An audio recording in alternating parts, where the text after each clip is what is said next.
Bienvenue à tous pour ce culte en ce premier dimanche de l'Avent. Une première étape qui nous emmènera ce jour de Noël.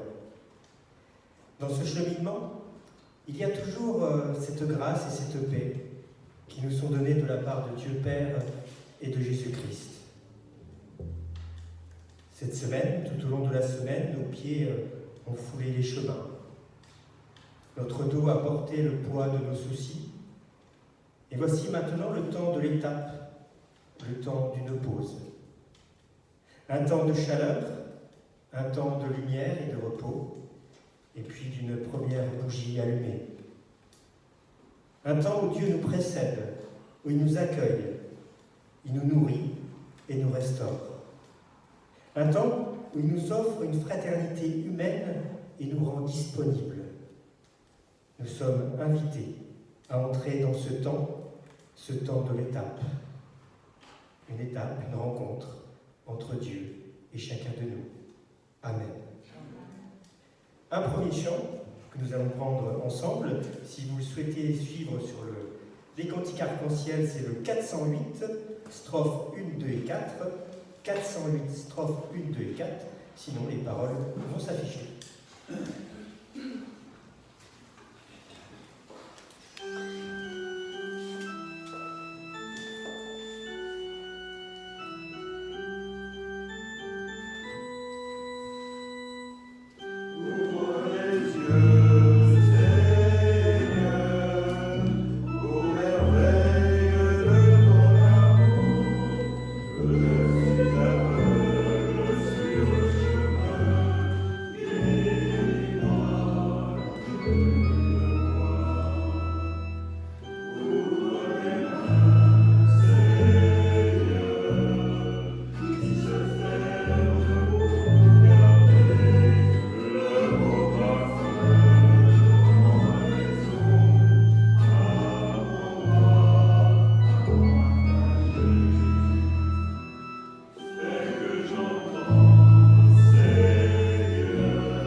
Quand nous regardons derrière nous, Seigneur, et que nous voyons tant de chemins parcourus, avec ta présence rassurante à nos côtés, tant de sollicitude de ta part, tant de fidélité, nous ne pouvons que nous exclamer à la suite de Paul, « Si Dieu est pour nous, qui sera contre nous ?»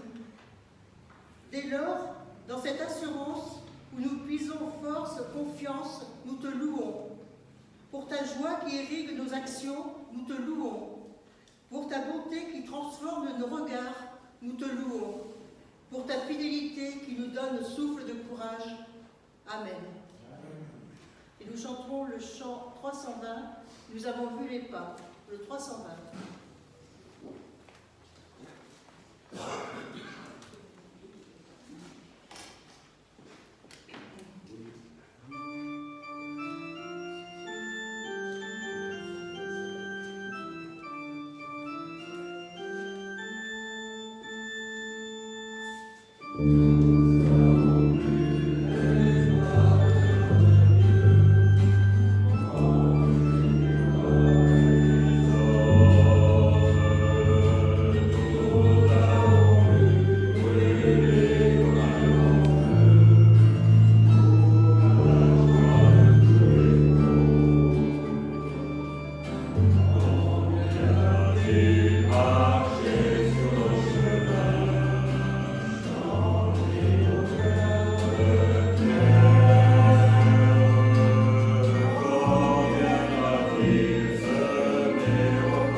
Tu nous offres non pas un temps, mais des temps. Et nous sommes libres. Oui, nous sommes libres de les habiter comme nous voulons. Et puis toutes les possibilités sont devant nous. Alors Seigneur, aide-nous aussi à discerner ce que tu veux pour nous, ce que tu veux pour tous, ce que tu veux pour ce monde. Si c'est un temps pour amasser des pierres, que ce soit pour bâtir des maisons. Et si c'est un temps pour ôter des pierres, que ce soit pour aplanir les chemins. Oui, que nos actes, que nos gestes, que nos actions se tournent toujours vers plus de vie, vers plus d'amour, comme toi tu le veux. Amen. Et un autre chant de ce temps de l'Avent, Aube nouvelle, c'est le cantique 301, 301, Aube nouvelle.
Recevons le pardon. Quand je pense à l'amour inconditionnel de Dieu, je crois que Dieu ne veut pas voir le péché des hommes. Je crois que ce regard d'amour de Dieu le conduit à nous voir justes, alors que nous ne le sommes pas. C'est ce regard d'amour qui constitue la vérité, la façon dont Dieu voit notre réalité. Je crois que notre réalité nous condamne et que la vérité nous sauve, parce que cette justification est une manifestation d'amour, elle est gratuite. C'est ainsi que Dieu ne demande aucune compensation, aucune œuvre, pour mériter ou payer cette grâce. Il nous invite seulement à y croire, c'est-à-dire à lui faire confiance. Je crois que cette confiance est suscitée par l'amour de Dieu manifesté en Jésus. En ce sens, je crois que Dieu nous donne aussi la foi avec le pardon. Amen. Amen. Et nous prenons le chant suivant. Mon Dieu, mon Père, 405. Mon Dieu, mon Père.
Avant d'entendre le texte de ce matin, un des textes de ce matin qui nous a été proposé pour ce premier dimanche de l'Avent, nous prenons un temps de prière.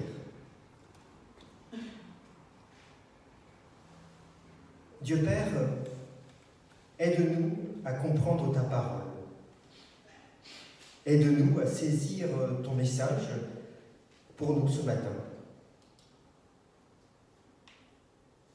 C'est vrai que parfois, trop souvent, les mots de la Bible viennent et s'en vont comme un songe qu'on oublie. Parfois, ne trouvons-nous ni résonance, ni appui. Alors Dieu Père, t'en prions, crée en nous ce silence, ce temps de silence, cet espace intérieur, afin que ta parole y pénètre, y demeure. Oui, fais taire en nous tous nos bruits dans la tête, pour laisser place à cette parole qui nous apaise, qui nous encourage, et puis qui porte un jour les fruits que tu attends. Par ton souffle, par ta lumière, illumine nos obscurités. Amen. Amen.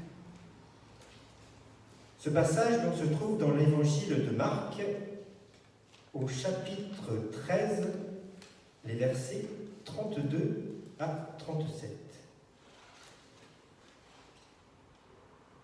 Chapitre 13, évangile de Marc, donc versets 32 à 37.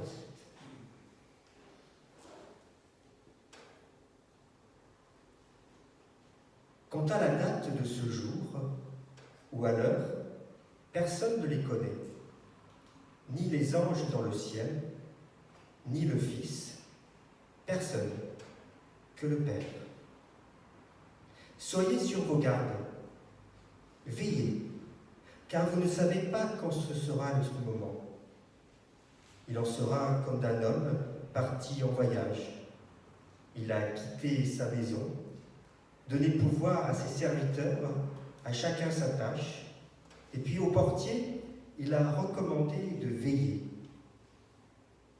Veillez donc, car vous ne savez pas quand le maître de la maison va venir, le soir, à minuit, au chant du coq ou le matin, de peur que, venant à l'improviste, il ne vous trouve endormis. Et ce que je vous dis à vous, je le dis à tous, veillez.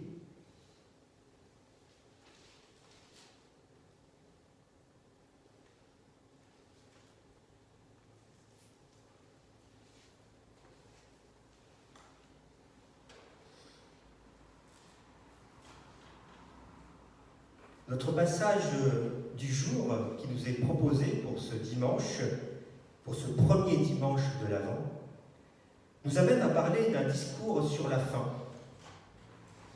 Oui. Étrange proposition de parler de la faim alors que nous allons commencer à vivre un temps de l'Avent, un temps de cheminement vers ce jour joyeux qui est Noël, qui est un commencement, qui est une naissance. Mais c'est là tout le paradoxe de l'Évangile. Parler d'un commencement lorsque nous pouvons entendre autour de nous un discours sur la faim. Mais voyons de plus près. Vous savez que quand nous avons un texte biblique qui nous est proposé, j'aime bien parler du contexte de ce texte. Depuis le début de ce chapitre 13, Jésus répond à ses disciples. Ils étaient dans le temple jusque-là, et maintenant ils s'en vont dans le temple de Jérusalem. Et je vous lis ce passage que nous trouvons au début du chapitre 13, car c'est à partir de là que tout commence. Comme il s'en allait hors du temple, un de ses disciples lui dit « Maître, regarde, quelle pierre, quelle construction !» Et Jésus lui dit « Tu vois ces grandes constructions ? Il n'en restera pas pierre sur pierre qui ne soit jetée bas. » Et comme il était assis sur le mont des Oliviers, en face du temple, donc, Pierre, Jacques, Jean et André l'interrogeaient en particulier. « Dis-nous quand cela aura lieu Et quel sera le signe que tout cela va finir? Et c'est à partir de là, de cette question, que Jésus commence à répondre avec des expressions comme prenez garde, soyez sur vos gardes, soyez en garde. Alors d'abord, Jésus rend attentif ses disciples sur des événements difficiles que les disciples vont vivre. Le commencement des douleurs dans des guerres, des famines, des tremblements de terre, leur persécution aussi. Puis ensuite, c'est l'arrivée d'une grande tribulation, c'est-à-dire une suite d'épreuves, de tourments, toute une désolation. Avec enfin la manifestation glorieuse du Fils de l'homme, mais avec le soleil qui s'obscurcit, la lune qui n'éclaire plus, les étoiles qui tombent les unes après les autres. Jésus leur parle de tout ça, juste avant notre passage. Il leur parle de tout ça comme un récit de fin du monde. Alors nous connaissons ce livre de l'Apocalypse de Jean, mais ici nous avons en un seul chapitre la même chose. Le même discours, la même finalité, le même but. Et pourquoi? Quels sont le sens de toutes ces paroles qui peuvent faire peur? Ce récit de fin du monde, avec ses guerres, avec ses tremblements de terre, ses famines, etc., font peur. Et les disciples, ne disent plus rien jusqu'à la fin du chapitre. Ils doivent sans doute être bouche bée. Toujours assis, là, sur le mont des Oliviers. Toujours face à la splendeur de leur temple, le temple de Jérusalem. Vous savez, ce temple représente beaucoup pour les disciples, pour Jésus et le peuple juif de cette époque. Alors parlons un peu de son histoire rapidement. Le temple est construit dans les années 970 avant Jésus-Christ par le roi Salomon, fils de David, pour abriter notamment l'arche d'alliance de Moïse. Après avoir conquis Jérusalem, le roi David décide d'en faire sa capitale et d'y faire transférer l'arche d'alliance qui se trouvait auparavant à Silo. Et c'est David qui choisit l'emplacement du temple de Jérusalem. Et puis, il prévoit aussi toutes les ressources nécessaires pour le faire. Mais c'est à son fils Salomon, lui, qui va entreprendre donc la construction.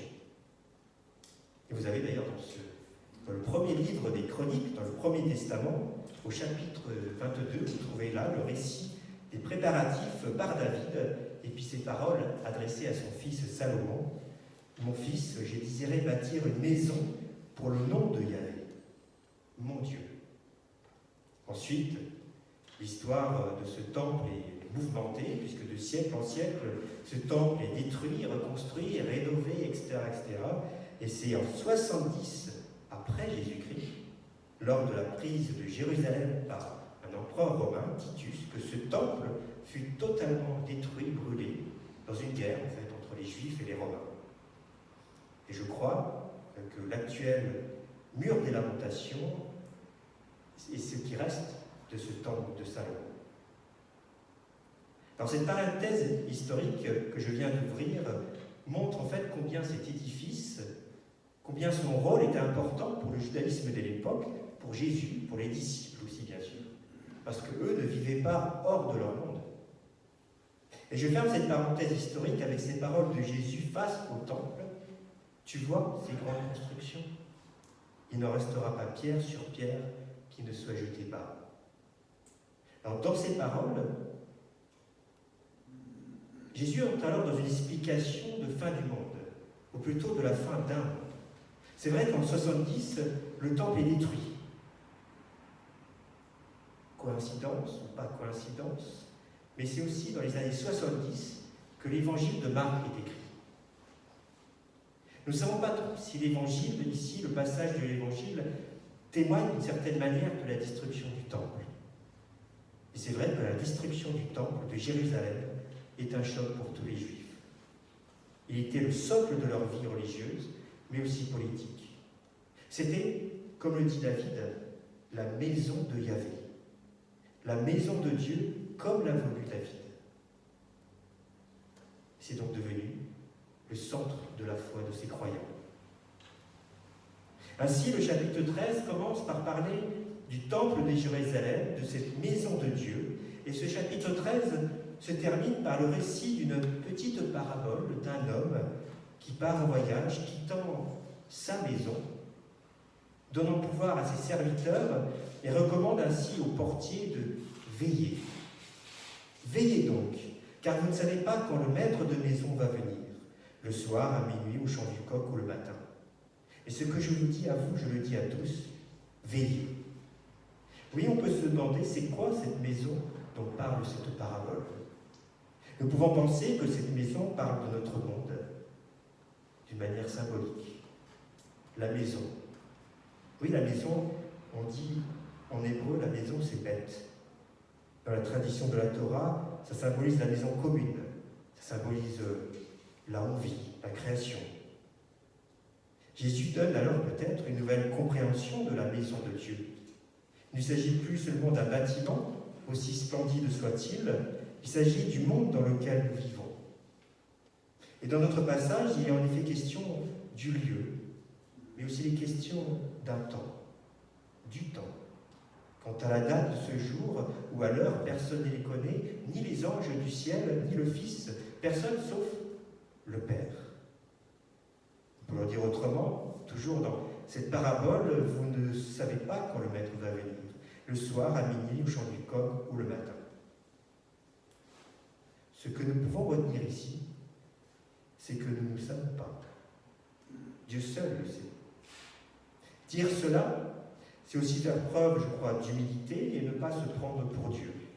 Ne pas imaginer des événements à venir, ne pas prédire telle chose ou telle autre, mais accepter de reconnaître que nous ne savons pas.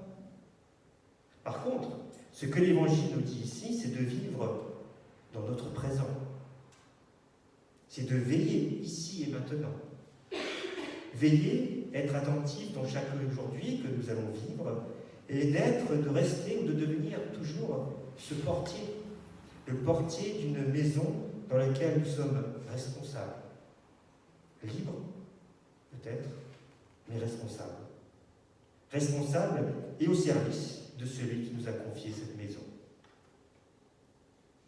Aujourd'hui, nous ouvrons la porte de ce temps de l'Avent.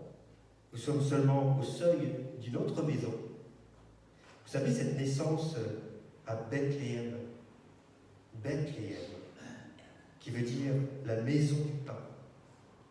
Décidément, ce matin, nous passons de maison en maison. De la maison de Yahvé à la maison du pain, en passant à la maison de cet homme qui part en voyage. Que des lieux à habiter. Mais comment nous allons-nous choisir de les habiter? Alors ce n'est pas être fataliste que de reconnaître un discours dramatique, des événements aujourd'hui qui racontent des drames, des discours de fin autour de nous, l'actualité nous en parle sans cesse, nous le savons.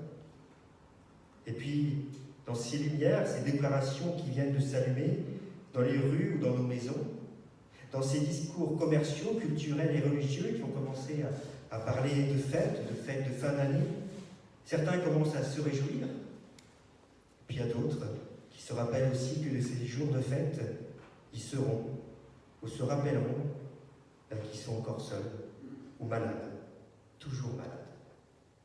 Et pourtant, au cœur de ce discours de fin, une allure de fin, le message du temps de l'Avent, c'est se tenir devant la porte de Bethléem, devant la maison du pain.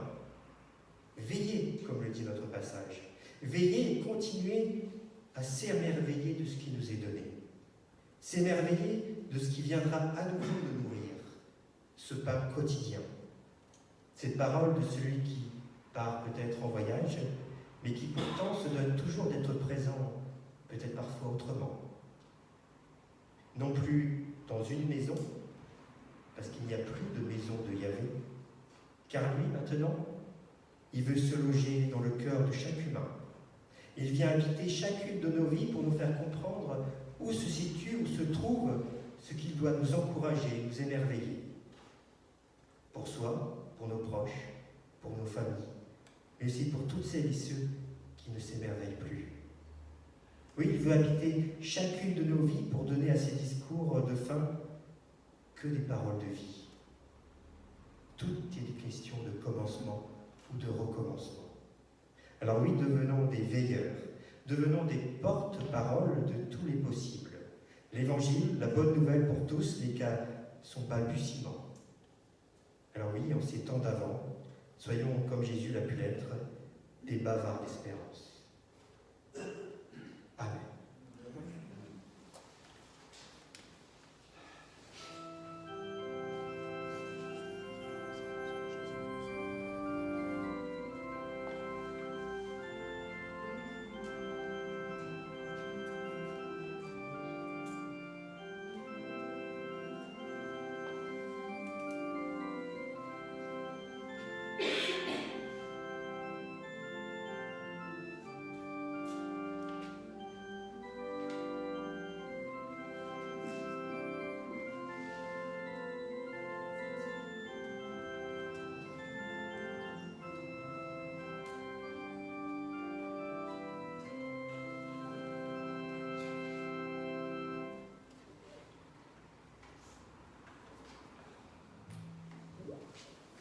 On parlait de veiller, veiller, s'émerveiller, et bien maintenant nous allons chanter quand s'éveilleront nos cœurs.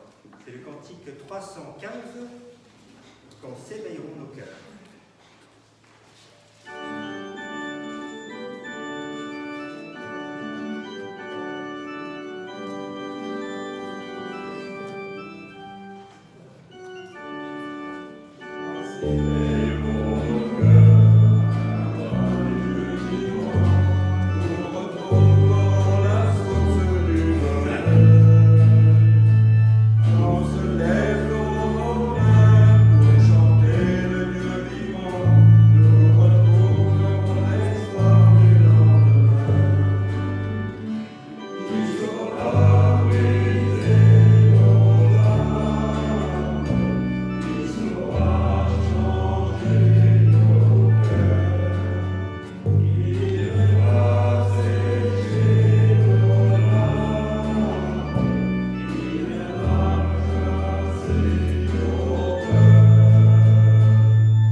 Confessions notre foi.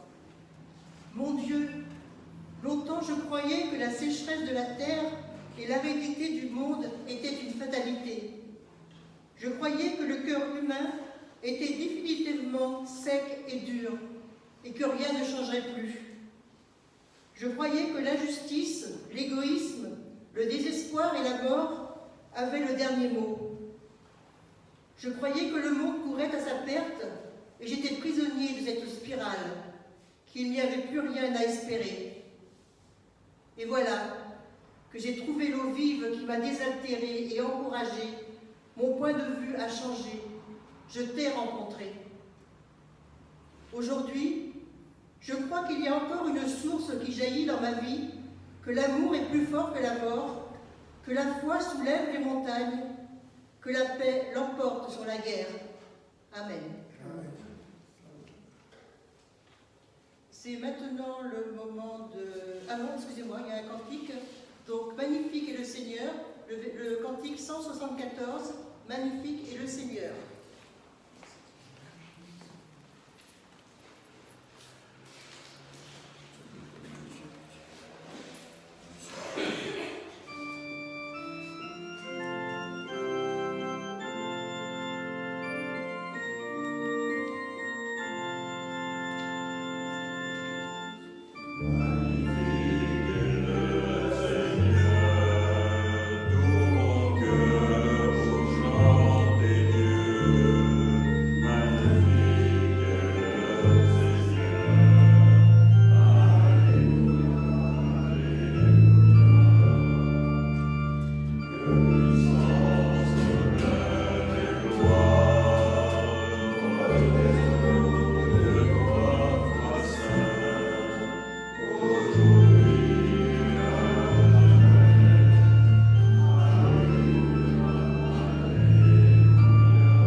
C'est maintenant, là, le temps de l'offrande.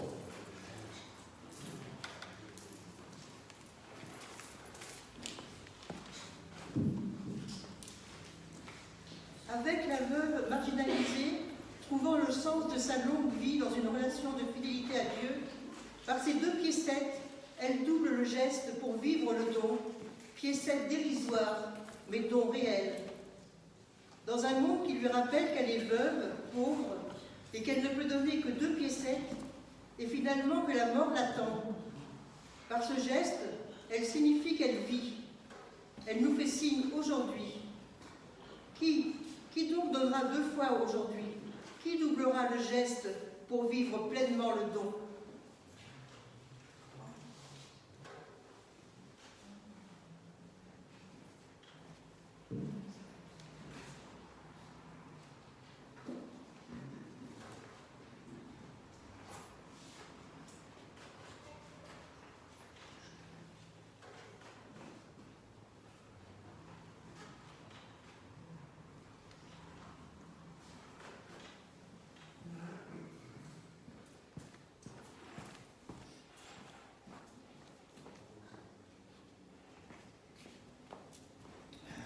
Seigneur, merci pour cette grâce, aujourd'hui encore, de pouvoir faire un geste, 2 gestes, qui nous marquent notre participation au projet de vie que nous inspire ta parole.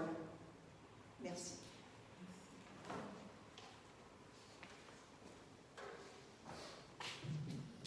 Quelques annonces maintenant.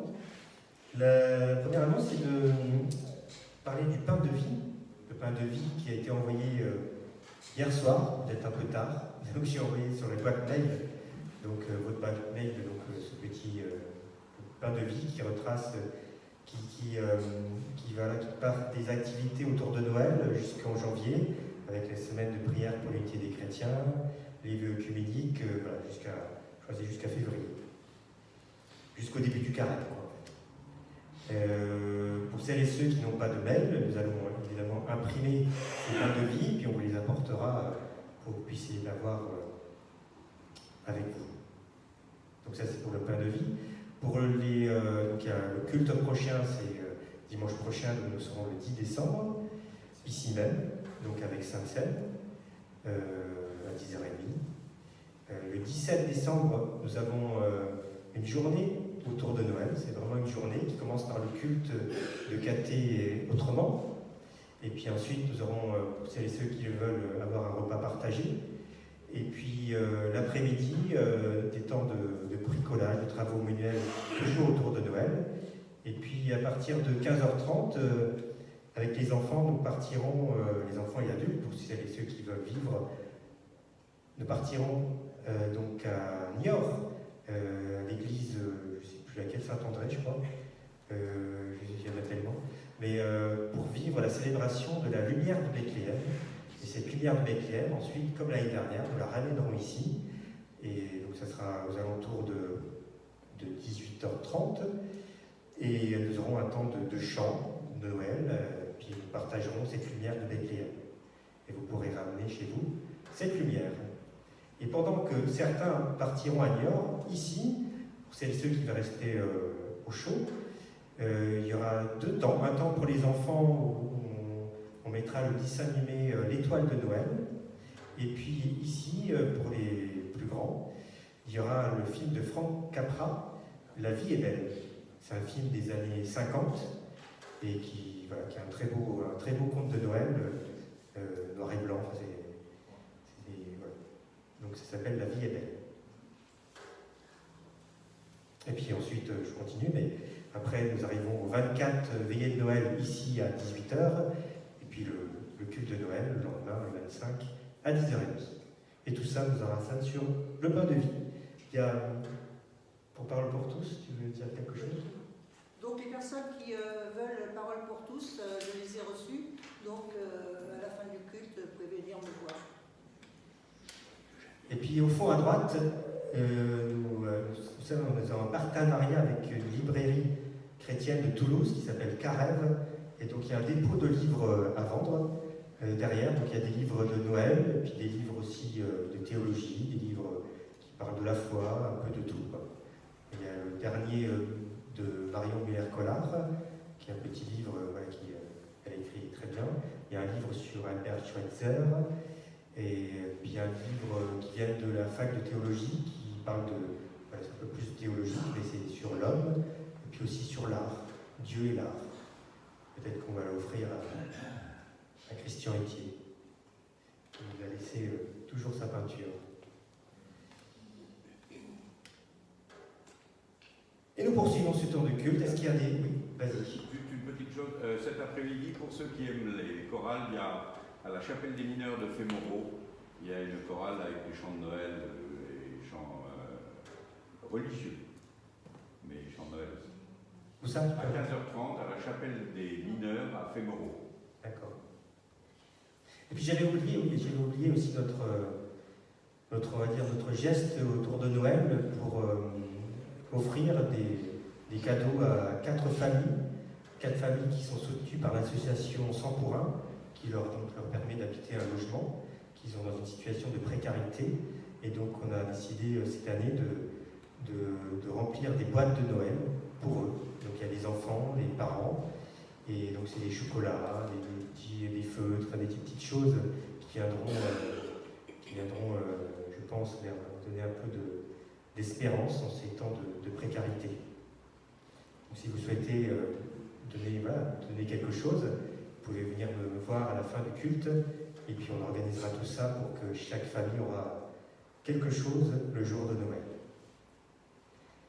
Et dans cette continuité, dans cet esprit de penser aux autres, eh bien, nous sommes invités dans cette prière d'intercession. Nous prions.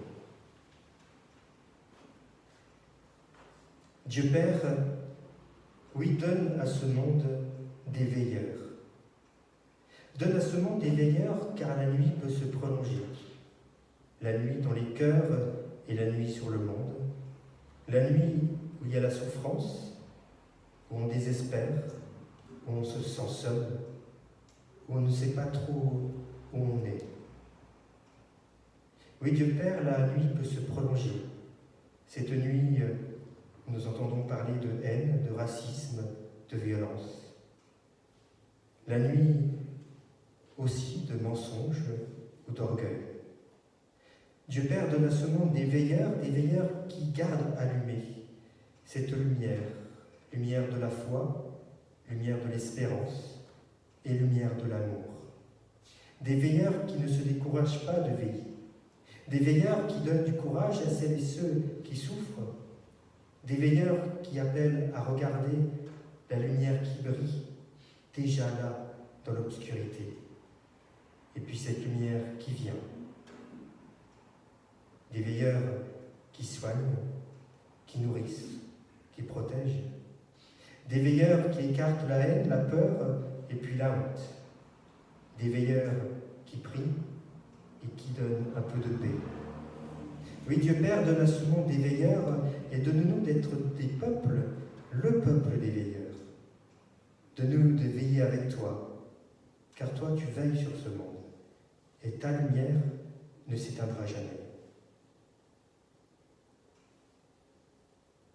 Et de ces temps d'émerveillement, dans ces temps où nous pensons aux autres, eh bien nous avons une pensée ici, pour celles et ceux que nous aimons, pour celles et ceux qui nous sont proches, la famille, des proches, des amis paroissiens, des voisins ou d'autres.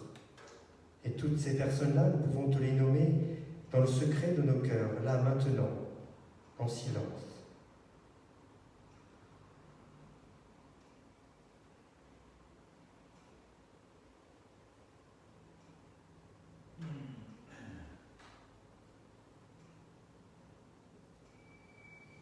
Et tous ensemble, nous te disons, notre Père qui es aux cieux, que ton nom soit sanctifié, que ton règne vienne, que ta volonté soit faite sur la terre comme au ciel. Donne-nous aujourd'hui notre pain de ce jour. Pardonne-nous nos offenses, comme nous pardonnons aussi à ceux qui nous ont offensés. Et ne nous laisse pas entrer en tentation, mais délivre-nous du mal, car c'est à toi qu'appartiennent le règne, la puissance et la gloire, au siècle des siècles. Amen.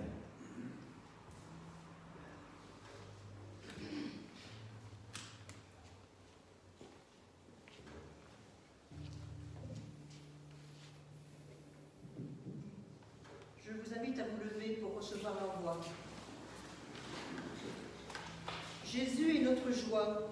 Quand nous comprenons que tu nous aimes, quelque chose de notre vie est apaisé et même transformé. Nous te demandons, qu'attends-tu de moi? Et par l'Esprit Saint, tu réponds, que rien ne te trouble. Je prie en toi. Ose le don de ta vie.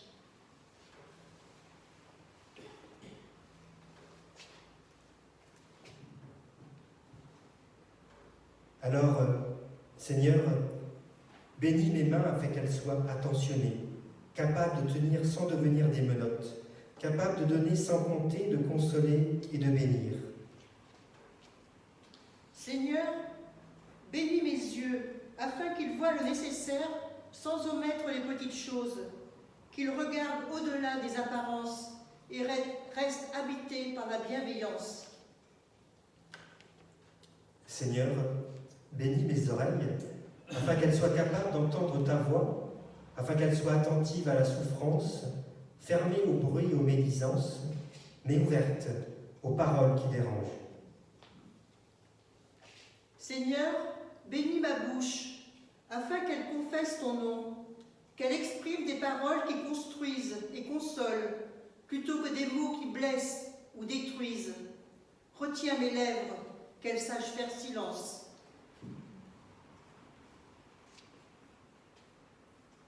Seigneur, bénis mon cœur, afin qu'il soit la demeure de ton Esprit Saint, qu'il soit capable de pardonner, de partager les joies et les peines de mon prochain, d'accueillir et de donner l'amour. Amen. Et on poursuit ce temps d'envoi et de bénédiction en prenant ce refrain. Allez-vous-en sur les places, c'est le 540. Mais nous prendrons juste le refrain, qu'on chanterons 2 fois. Juste le refrain, allez-vous-en sur les places, 540.